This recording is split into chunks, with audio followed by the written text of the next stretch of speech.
Hey everybody, it is Lorenz, the writer and director of Night in the Mansion. Now, Night in the Mansion is a fan-made animatic inspired by the Haunted Mansion rides at the Disney parks, like Disneyland and Walt Disney World, which is to say that this is not affiliated with the Walt Disney Company, Walt Disney Imagineering, Walt Disney Pictures in any way, shape, or form. We are just a couple of or I'm an insane fan who loves the Haunted Mansion that much, and I happen to drag all my friends along with me up for the ride. No pun intended.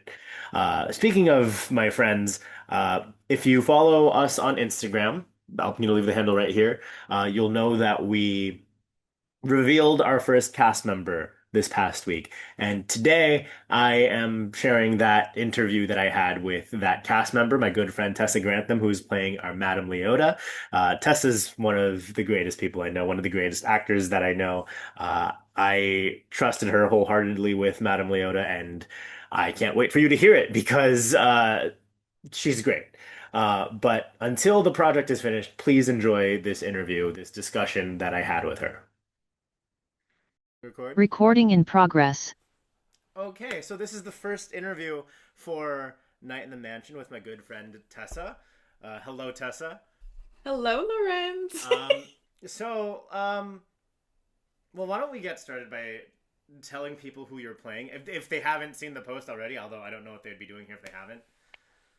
Well, hello. My name is Tessa Grantham, and I am voicing Madame Leota in this Haunted Mansion project. The one and only. The one and only. Yes, yeah, yeah. So why don't we talk about how well, let's start from like the beginning and then to give some extra context. Talk about how we met and then like how that led into this project. Well, we met in college at I don't like how we can UC, say that. When, like in college, like the college days. Sorry. like like Irvine. Yeah. Oh no, I don't mind that. I just like we're old, you know. Oh God, yeah. We Well, you're old. okay, okay. Anyway, I'm gonna stop interrupting. But anyway, Zot, UC Irvine. We met, I think the first time we technically met in college though was Mhm. that for Summer's project that she was directing. The home, or was it Where's Teddy? Where's Or Teddy? Yeah, it was what, yeah, the yeah, device I piece. think the device piece, I think that was technically the first time that like we really The talked to first each time we like other. interacted, yeah, Yeah, because we that was had, the I think we had at least one class together. I know we had like the scenic design class together. Like you and Dirk sat in yes. front of me like all the time, and we had never spoken Yeah. until the Summer's project. Um, hmm so yeah, it was Summer's project. Um, yeah, hmm I So we liked work. acted together. Yeah, we acted together. Mhm. I liked working with everybody in that. So I guess some context for me in this project. Um, yeah, when I started this project, I didn't know it was going to become what it is now, which is really exciting. I started this project in 2020. I didn't. I was technically a student. I hadn't started, but it was the summer between transferring. I say transferring hmm as if it was a physical thing, but it was on Zoom, as you can imagine, Right. because I said 2020. I missed Disneyland and riding my favorite ride, which is Haunted Mansion, so much. And all I had was there was just one movie at the time. Before there was no Muppets Right. Haunted Mansion. There was no Owen Wilson, Danny DeVito movie. It was Yeah. literally just the Eddie Murphy movie, which is not a very long movie. And like, not to disparage the movie, like I have my nostalgia for it and everything. Um, it's a fun movie, but I don't think it adapts the mansion to the extent that it could. And like that's not to fault them at all or anything, because I don't think there was as much lore back then. There was a lot of fan lore, but there wasn't as much like Constant Hatchway did not Official. exist. hmm Um, so I was just kind of caught up on like Constance Hatchaway and Master Grid and like who actually owned the house and everything. So I wrote that. I didn't think it was anything was going to happen because I didn't know any actors. And then on the other side of graduating after I finished college, because I graduated a year before Tessa, for anyone who did not know that, Because he's old. that's going to be a common thing. Um, I graduated and I like any out of work, out of school artists, you're just kind of like, now what? Because I mean, maybe I'm wrong. Maybe my worldview is just so limited. But for other fields, like it, I don't know. I feel like the job market's just terrible for everybody. Um, but You're I not feel like, wrong, Lorenz. yeah, job market's terrible for everybody. But for so anyone recently out of school, it's just like, now what? But I think the nice thing about being an artist is that you can if no one's gonna get you for their thing, just Mhm. just pick up yourself and pick yourself up and do your own thing. And that's kind of what I did because I realized I was sitting on this script. Um, I should say there was like a 6 minute animatic that my friend Abraham and I made and it was for a class. The assignment was just free reign on doing an art project, and I was like, I'm sitting on this script, might as well do this short piece. And because we had made that short piece, I was kind of ambitious enough to go like, hey, why don't we do the whole thing? And I'm like, I know more actors than I did when I started it. Um, so that's where Tessa and everybody comes in. Yeah. Um, ooh, why don't you talk about when we did the read through? How did you feel when we did the read through? Well, I was nervous for the read through. I will not lie. When you had asked me to be a part of this project, I and specifically do the voice of this very iconic character, I wanted to do her justice. So before the read through, I had done my due diligence and I had done my research and looked up the original cast recordings for the ride at Disneyland in Anaheim. And I was listening to her. What is the actress's name, Lorenz? Please remind Oh my me. god, fake fan. Eleanor Audley. The Fake great Eleanor Audley. So Madame Leota, Lady Tremaine and Cinderella, Maleficent. Right. And I didn't realize she had done more voices until Yeah. like I And heard the her and crazy I was like, thing, wait. like not to interrupt again, but the crazy thing is that like Hmm. that is just her voice and it's so iconic and like each yet somehow it's so distinct to each of those roles. Right. Um like because you were just saying like you were listening to Madame Leota and you didn't even realize that she was No. those iconic villains either. Mm-mm. Until I had done my research Mm-hmm. on her. I didn't, I was like, oh, yes, of course. Oh my Mm-hmm. goodness. She sounds exactly the same, but somehow her voice, like, and the characters that she does, she makes it unique to each individual character. I don't know how she does that, but anywho, yes, I had looked her up and I had listened to her and I was practicing because obviously I can't do her voice exactly, Mm-hmm. but I can do my own version of her and hopefully Mm-hmm. do her justice in that way. So that's what I had done before the recording. And so or the reading, I mean Mm-hmm. the first reading. And then when we did do it, I just went in. It's like, well, it will what will be. I did Mm-hmm. it. And yeah, I mean it was so fun listening to everybody else too Yeah, what a because throwback. everybody took it so serious, Yeah. which I loved. It was like, Yeah. oh my gosh, everybody's so passionate Yeah, about this yeah, that project. that shocked me too because again, it was just kind of a gamble for me because I was like, let's just throw this thing together, like we'll see if it works. And I remember being really nervous because Hmm.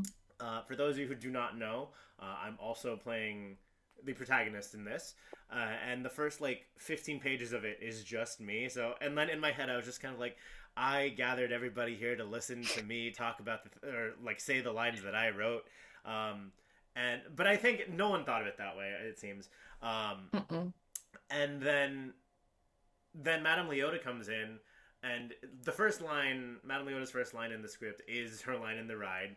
And then you did that, and I was like, Madame Leota's in, and Madame Leota's here. She's here. And then because it was that incantation, and then there was an incantation. I guess spoiler alert, but I guess I'm not gonna say it. There's an incantation that I wrote, and once you did that line, I was like, I just sat there like, Madame Leota just said my line. I wrote a line for Madame Leota. Like, even though this is no way official, no way official. So like, Disney lawyers, please be nice to us. Um, this is in no way official, but it was still like Madame Leota just said my line, and I was like, oh, is that a spoiler?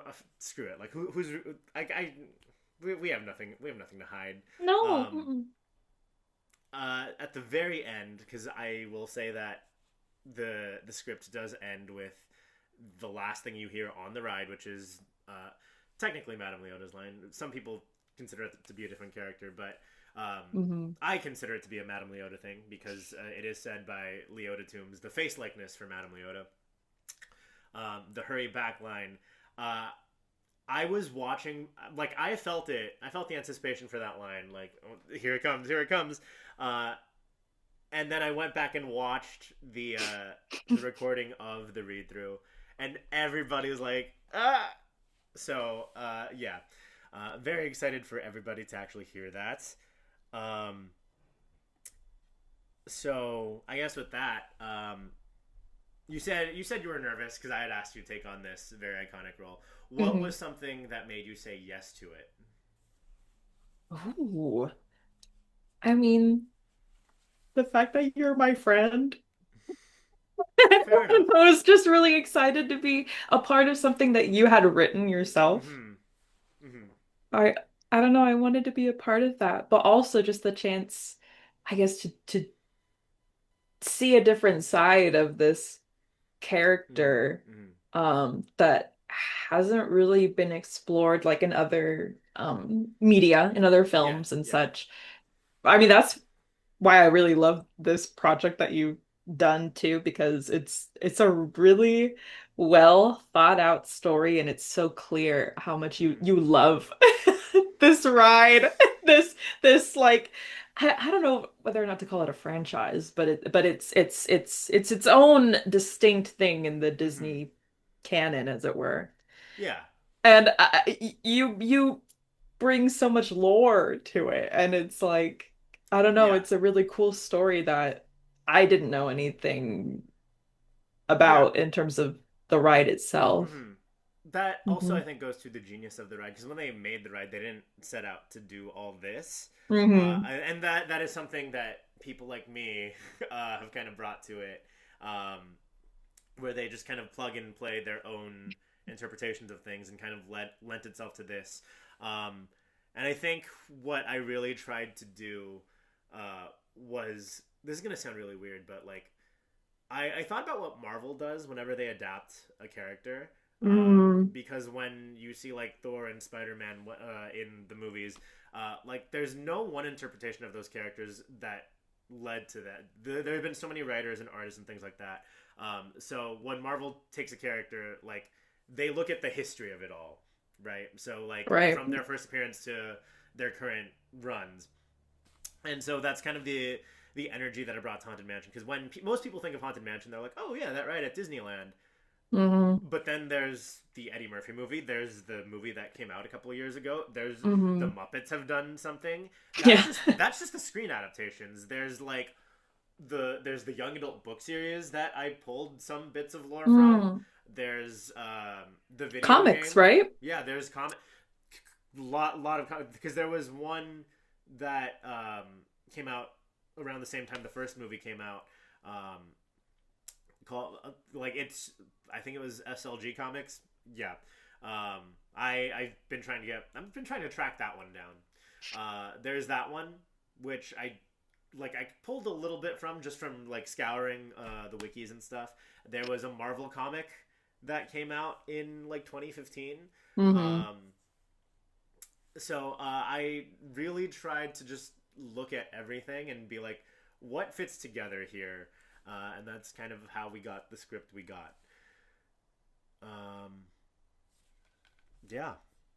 Um, so you talked a little bit about Eleanor Audley Yes. and Hmm. doing research for that. Were there any other influences that you tried to pull them? Anything else that inspired you? I mean, there's this, I'm not sure where she's from. There's this very distinct accent that Mm-hmm. she has, and I wasn't sure if that was like transatlantic or it had had flavors of that, Yeah, yeah. but her voice is just so distinct and unique. And I was trying to pinpoint where that accent was. So I landed on transatlantic, and so I had dug into some of my Yeah. college Mm-hmm. where like notes, and I was like on transatlantic accents, and I'm like, okay, yeah, this and the vowels, and okay, consonants, Mm-hmm. for sure. And then I did that, so that also helped kind of find her for me too. And yeah, I mean, she's just this like middle-aged woman who is very much the smartest in the room, and she knows it Mm-hmm. Yeah. at all Yeah. time. I feel like that is something, like I said, kind of synthesizing from all the different interpretations of the Haunted Mansion. I feel like that's been like the through line. Like Leota Mm, is the smartest person in the room. Like uh, everybody always goes to her for guidance because she just knows everything. When I think mhm, it's so fascinating because you ride the ride and she's just there. She's just summoning the spirits. Uh, there's no real affiliation. There's no good or evil, but everyone has kind of depicted her as good. mm, Um, and that also kind of goes to something that you said about exploring different sides of Madame Leota. Because when I wrote, yeah. or when I read this, not read as if someone else wrote, when I wrote the script, You wrote it. yeah, I almost forgot. When I wrote the script, like I really just kind of had that in mind. Like she's their guide, so she knows Mm, everything. So like I wouldn't necessarily call it. Maybe I'm biased. I wouldn't necessarily call it flat. I think there was something there, and I just to shower you with this praise. I think you saw beyond what was there, and there was so much in your performance that I was like, no one's ever done Madame Leota like that. Um, I think there's a line. It's just one line, uh, and the way you delivered that line, it was with Leota and Sally Slater, who will reveal. We already kind of revealed it on the Instagram, but we'll get to that. It was with Leota and Sally Slater, and the way you delivered this line, I wrote it and I can't even remember exactly what the line was, but the delivery was so motherly and so almost vulnerable mm. that I like it. Just it was like it made me feel lucky that you were all a part of this now, and you've taken this beyond like the thing that I wrote in the dark of night in 2020. Um, and also it's kind of going back to that delivery. Like it made me regret that I didn't write more scenes for those two characters together. So Yeah. Well, thank you, Lawrence. yeah, of course.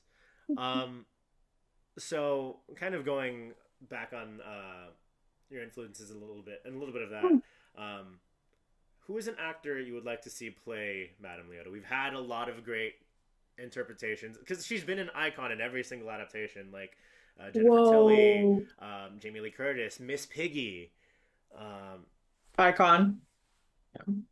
Oh my gosh. That is such a good question.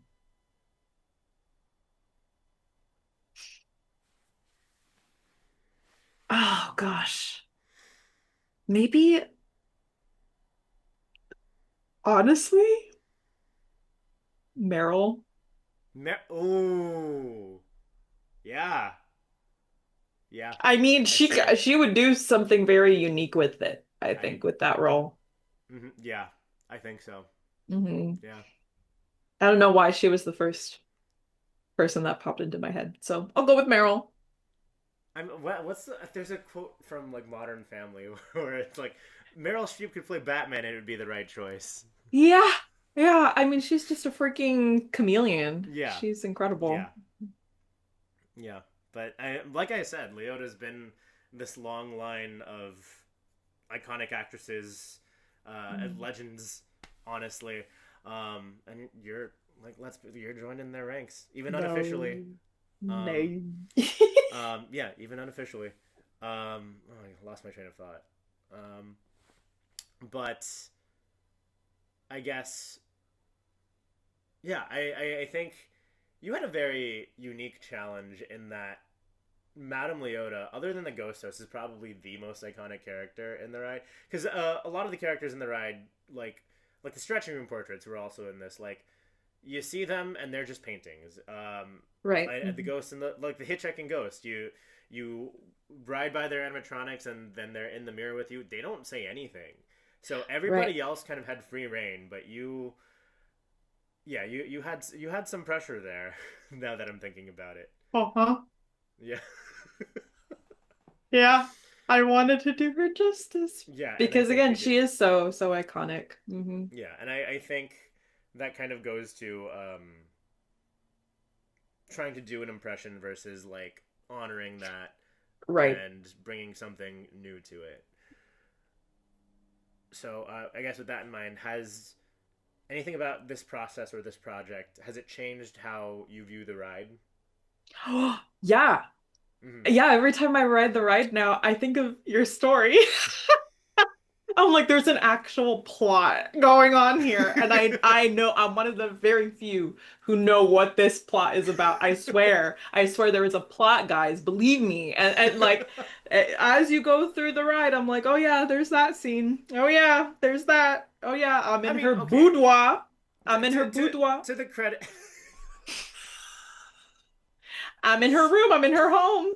It's like, oh yeah, she's here. She's in her element. For anyone who didn't know why I cracked up at that, you will in due time, I promise. But yeah, I'm never gonna to forget it. I'll put it that way. that is kind of an inside joke, like I said, all in due time. Um, but um, to the credit of the Imagineers, like experiencing the ride, that is kind of a plot in itself, because and you are the main character, and like that is the story you're experiencing. But again, like the ride has been open since 1969, so Wild. yeah, so people have, like I said before, they've brought their own things to it, um, like Constance Hatchaway. Hmm. So yeah. So just speaking of the ride and Disneyland, do you have any specific memories of the Haunted Mansion, or even just Disneyland in general? Anything that sticks out? I know we don't agree on this, but when the holidays come around, All right, I'm out. I Um, love it. I love it. I do, okay, Lorenz. I for do. And I will stand my ground and I will okay, die on that freaking okay, hill. okay. Okay? Yeah, this is. I didn't want to get into politics today, uh, and you have just. Um, but if you if you know me, I have become a pretty vocal opponent of the Haunted Mansion holiday overlay, where Jack Skellington and his ilk take over They crash on Master Gracie's couch. They do more than that. No, I hyperbolize it because I do think it is a fun overlay. My beef with it is that it is there for way too long. Uh, it Okay. is, it is, it is a. I will stand. You will stand on. You stand your ground on that. I will stand my ground on this. It is a Christmas ride, and no one can convince me otherwise. Hear me out. Mhm. When when the mansion's decorated, there's the countdown clock from the movie with the 0 days till Christmas. Right. I actually Hmm. kind of like that because I'm a sucker for when like they pull something from the movie and they replicate it to perfection like that. Yeah. Hmm. My beef with it is that it says 0 days till Christmas. So when you are in line for this ride in the middle of September and it says 0 days for Christmas, once you pass the mansion gates, by the logic and storytelling of the ride, it is Christmas. When you're in the graveyard and Jack Skellington is up there in his Sandy Claus outfit, he's not saying Happy Halloween. He's saying Merry You're right. Christmas. I think they're enjoying my Christmas, Zero. So that's my beef with it. Okay. That I that is thought my it beef with it. changed. I thought Nope. the Mm-mm. they Mm-mm. it doesn't? I don't. Well, maybe I'm wrong. Maybe, but because I haven't been on it in a while, because I don't go on it anymore. But when you're in the loading area, there's Yeah. that giant Christmas card of like all the Nightmare characters. Great piece of art. Like I think it's really representative of the movie. It doesn't say doesn't say Happy Halloween. It switches from Merry Christmas to Scary Christmas. You can argue with me about that, about Halloween and those characters being from Halloween Town all you want, but that is Halloween Town celebrating Christmas. Yeah. So You're not they're wrong. not celebrating Halloween. Yeah. You're right. Um, I'm agreeing it's with you. okay. Okay. I'm glad we can Yeah. agree on that. But Um, I that Nightmare Before Christmas was I was a weird child and that was one of my favorite movies when I was like 5 years old. the movie's That wonderful. so seeing so back to your question about like memories Yeah, on yeah. that ride. I totally hijacked that one. But like just seeing, that I loved that ride already and then Hmm. seeing those two worlds kind of combine in a way that like never would have thought Yeah, of. yeah, That's what I love about it. yeah, It's really cool in that way, yeah. I think. Like I said, people think again, I kind of hyperbolize it, and I think I have hyperbolized it on the Mansion Cast Instagram, um, and I think that is kind of like baked into my persona now. Um, but like that said, it is a cool idea for an overlay. If you're going to bring Christmas into the Haunted Mansion, like those are the characters to do it with. Hmm. Um, so yeah, I like I said, the movie's wonderful. But again, my beef with that overlay is that it comes too early. There was a year they did it in July because they were redoing everything else in the mansion, and like Oh, that, I just that's where I draw the line. fair enough. Um, so I mean, kind of on the subject of the ride. Um, well, I think I know the answer to this, but do you have a favorite ghost or character in the ride?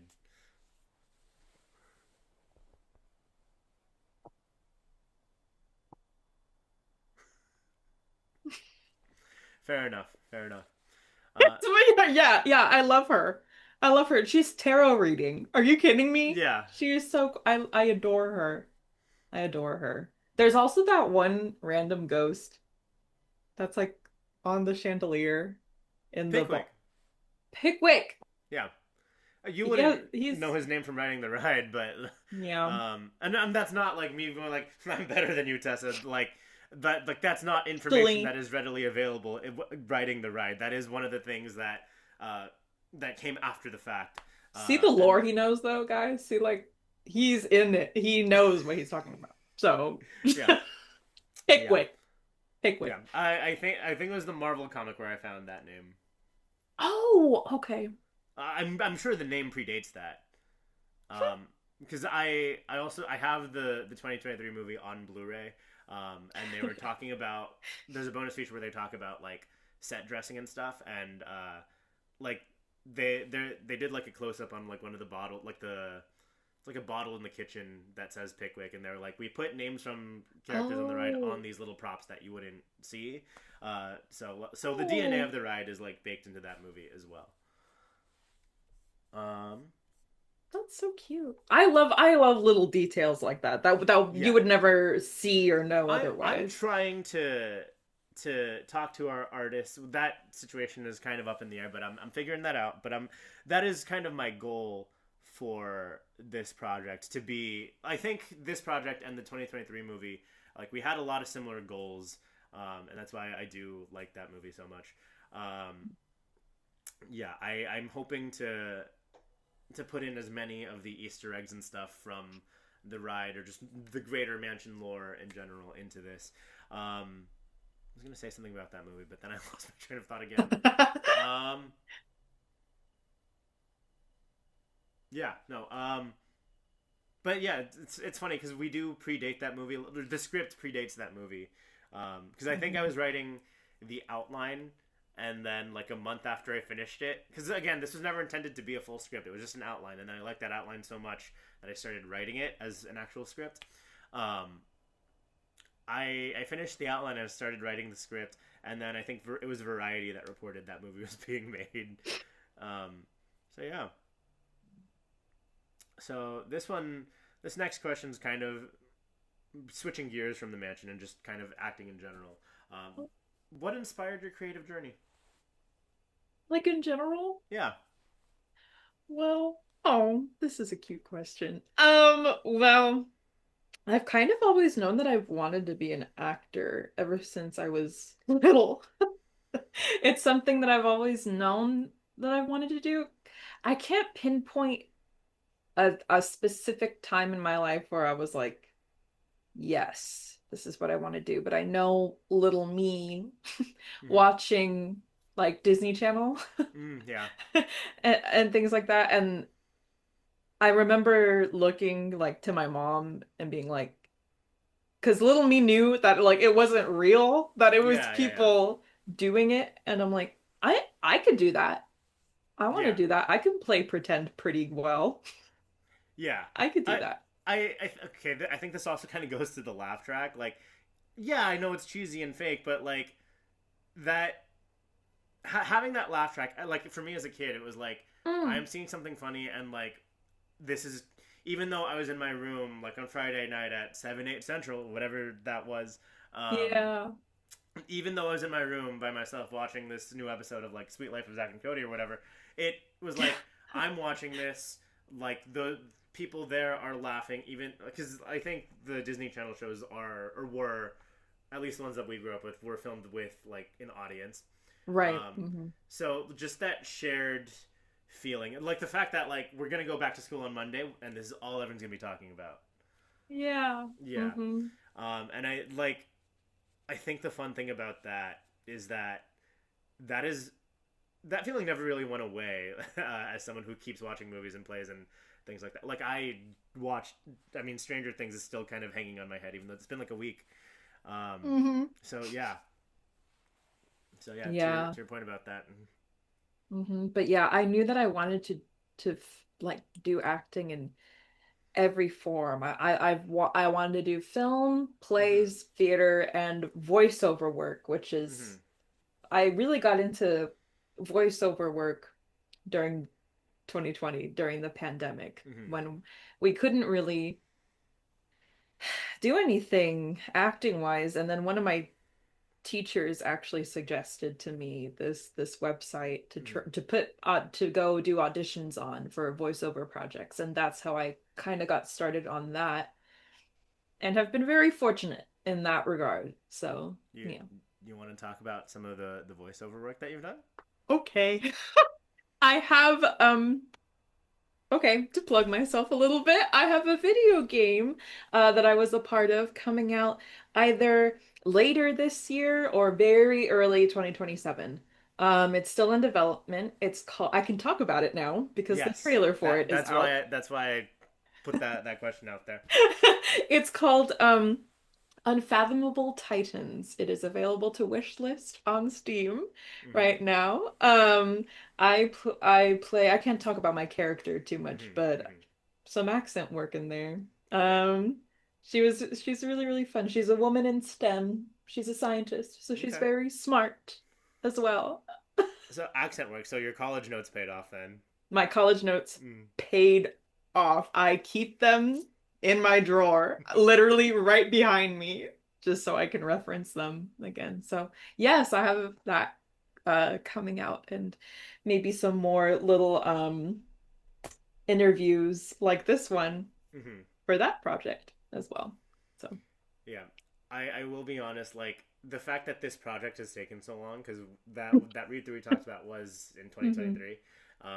Sometimes I feel so bad about that, but then like it's also given you all time to like have projects like that and it's like Yeah. oh now we can kind of plug they can kind of plug that project talking about this and like they might have someone recognize them from that and check this out so like that has worked out. I think it's a win-win for everybody. um I mean yeah, that's all I had for that, so thank you again, Tessa. Thank This was you, fun. Lawrence. This was um so fun. This yeah, was fun. yeah, I am very glad that you said yes to being a part of this project.